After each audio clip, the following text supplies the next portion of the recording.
کہا جاتا ہے کہ عورت ذات بڑی کمزور ہوتی ہے۔ کیا کہا گیا؟ کہ عورت ذات بڑی کمزور ہوتی ہے، لیکن جب عورت اپنے پر آتی ہے، اللہ تبارک تعالیٰ عورت سے کام لینا چاہتا ہے تو جو کیا کہتے ہیں، عورت سے ایک ایسا کام لیتا ہے، ایسا کام لیتا ہے کہ عورت کی بھی کوئی مثال نہیں۔ فرعون کی ایک باندی تھی اور اس نے موسیٰ علیہ السلام کا کلمہ پڑھ لیا۔ دیکھیے، میں اپنے ماں بہنوں کے پیغام دے رہا ہوں، یہ جو مستورات کا سننے میں کہ یہاں پر انتظام ہے تو ان کو حوالے سے میں ایک پیغام دے رہا ہوں، اے میرے مستورات، اے میری ماں بہنوں، سن لو کہ وہ بھی ایک عورت تھی جس کے بارے میں کہا جاتا ہے وہ بہت کمزور ہوتی ہے، لیکن اس نے وہاں پر کیا ثبوت پیش کیا؟ اس نے موسیٰ علیہ السلام کا کلمہ پڑھ لیا۔ اور ایمان چھپتا نہیں ہے، ایمان جتنا بھی ہم چھپانے کی کوشش کریں گے لیکن اللہ تبارک تعالیٰ ایمان والے کے چہرے سے ظاہر کر دیتا ہے کہ یہ مسلمان ہے۔ اس نے موسیٰ علیہ السلام کا کلمہ پڑھ لیا اور فرعون کو پتہ چلتا ہے کہ میری بانی نے موسیٰ کو اپنا رسول تسلیم کر لیا ہے، موسیٰ کو نبی مان رہی ہے، مجھے کچھ نہیں مان رہی ہے۔ حالانکہ فرعون کا دعویٰ تھا کہ دنیا میں کوئی مخلوق ایسی نہیں تھی جس نے کہا کہ انا ربکم الاعلی، یہ صرف اور صرف فرعون کا دعویٰ تھا کہ انا ربکم الاعلی، کہ میں سب سے بڑا رب ہوں۔ تو فرعون کو غصہ آتا ہے اور کہتا ہے بانی کو پکڑ کے لاؤ۔ بانی کو پکڑ کے لایا جاتا ہے اور اس کے ساتھ دو بچیاں ہوتی ہیں، ایک ساتھ چلتی بچی ہوتی ہے، ایک دودھ پیتی بچی ہوتی ہے، دودھ پیتی بچی گود میں ہوتی ہے، ساتھ چلنے والی بچی ساتھ میں آتی ہے۔ اور فرعون اپنے سامنے کھڑا کرتا ہے اور پوچھتا ہے، اے بانی، کیا تو نے موسیٰ علیہ السلام کا کلمہ پڑھ لیا ہے؟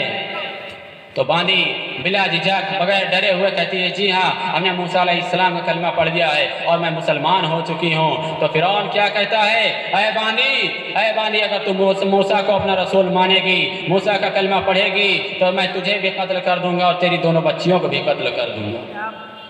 کیا کہتا ہے؟ میں تجھے بھی قتل کر دوں گا اور تیری دونوں بچیوں کو بھی قتل کر دوں گا۔ تو دیکھیے، ایک عورت ہے لیکن اس کی جرت دیکھیے، کیا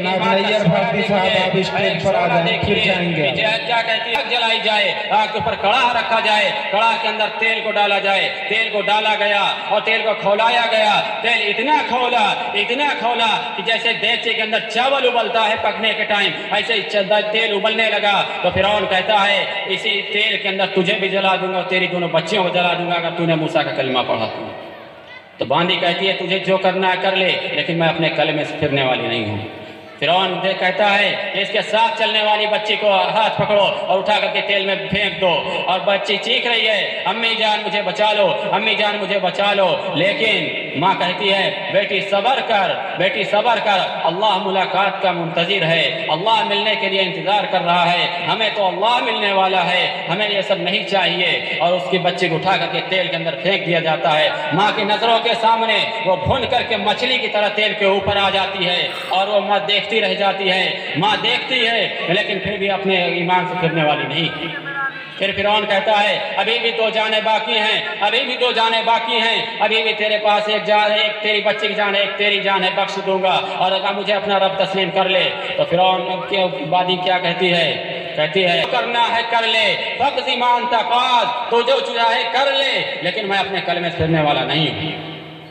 تو فرعون کہتا ہے کہ اس کے گود میں جو بچے، اس کو چھین کر کے تیل میں ڈال دیا جائے۔ اور اس بچے کو تو یہ بھی نہیں معلوم کہ مجھے کہاں پھینکا جا رہا ہے، مجھے کہیں کسی باغ میں ڈالا جا رہا ہے یا کسی آگ میں ڈالا جا رہا ہے، مجھے کسی صوفے پر پھینکا جا رہا ہے یا کسی تیل کے کڑاہ میں ڈالا جا رہا ہے۔ اسے تو یہ بھی نہیں معلوم تھا۔ اس کی بچی کو اٹھایا اور اس کی تو آہ بھی نہیں نکلی، دودھ پیتی بچی تھی، اس کی تو آہ بھی نہیں نکلی، جل کر کے فوراً مچھلی کی طرح اوپر آ گئی بھون کے۔ تو فرعون کہتا ہے، ابھی بھی تیری ایک جان باقی ہے، مجھے اپنا رب تسلیم کر دے، میں تیرے گھر کو سونے چاندی سے بھر دوں گا، میں تیرے گھر کو سونے یاقوت سے بنا دوں گا، مجھے صرف اپنا رب تسلیم کر لے۔ تو فرعون کی وانی کیا کہتی ہے، تجھے جو کرنا ہے کر لے، لیکن میں اپنے ایمان سے پھرنے والی نہیں ہوں۔ تو فرعون کہتا ہے کہ اس کو بھی اٹھا کر کے تیل میں ڈال دو۔ کیا کہتا ہے، اس کو بھی اٹھا کر کے تیل میں ڈال دو۔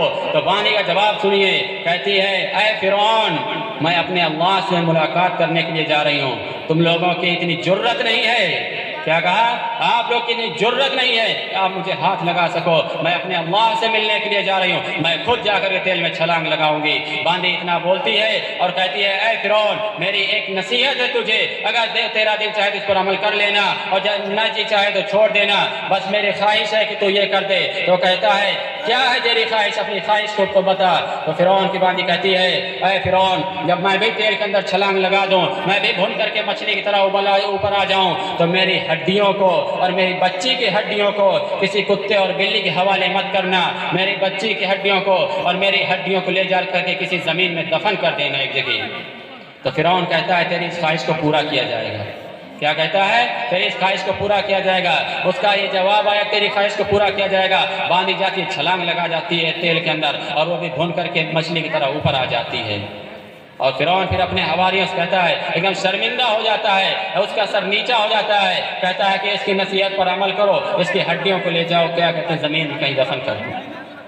تو میری ماں بہنوں، آج تو لوگ یہاں انگلی میں چاقو لگ جاتا ہے تو اس پہ سی کرتے پھرتے ہیں، تو آج اس تاریخ کو دہرانے کی ضرورت ہے۔ یہ تاریخ دہرائی کیسی جائے گی؟ جب ہم سیرت کا مطالعہ کریں گے، تاریخ کا مطالعہ کریں گے، اپنے بچوں کو مدارسوں کے اندر ڈالیں گے، اپنے بچوں کو دین کی طرف بھیجیں گے، تب یہ چیز ہمارے سمجھ میں آئے گی۔ اگر ہم چاہیں گھر بیٹھ کر کے ہم کو یہ مل جائے، اگر ہم یہ چاہیں کہ ہم کو اسکول اور کالجوں سے یہ تاریخیں مل جائیں، تو وہاں سے ہرگز یہ تاریخ نہیں ملنے والی ہے۔ یہ تاریخ ملیں گی، یہ نصیحتیں ہم کو ملیں گی، یہ قربانی ہم کو سننے کو ملیں گی، تو جو ہے ہم کو مدارسوں سے ملیں گی، علماء کرام سے ملیں گی۔ اس لیے ہماری آپ سب سے یہی درخواست ہے کہ اللہ تبارک و تعالیٰ نے آپ کو جو وسعت دی ہے، اپنے حسب وسعت اپنے بچوں کو مدارسوں کے اندر ضرور بھیجیں، کم از کم اپنے ہر بچے کو عالم اور حافظ ضرور بنائیں، اس کے بعد دنیاوی تعلیم حاصل کرانے کے لیے بھیجیں۔ دنیاوی تعلیم سے کوئی رکاوٹ نہیں ہے، دنیاوی تعلیم حاصل کرنا چاہیے، وہ بھی ہماری ضرورت ہے، لیکن دنیا کو پہلے پیچھے رکھا جائے اور دین کو آگے رکھا جائے۔ اگر ہم اس نیت سے اپنے بچوں کو پڑھائیں گے اور ہم پڑھیں گے تو انشاءاللہ دین کا بھی فائدہ ہوگا اور دنیا کا بھی فائدہ ہوگا۔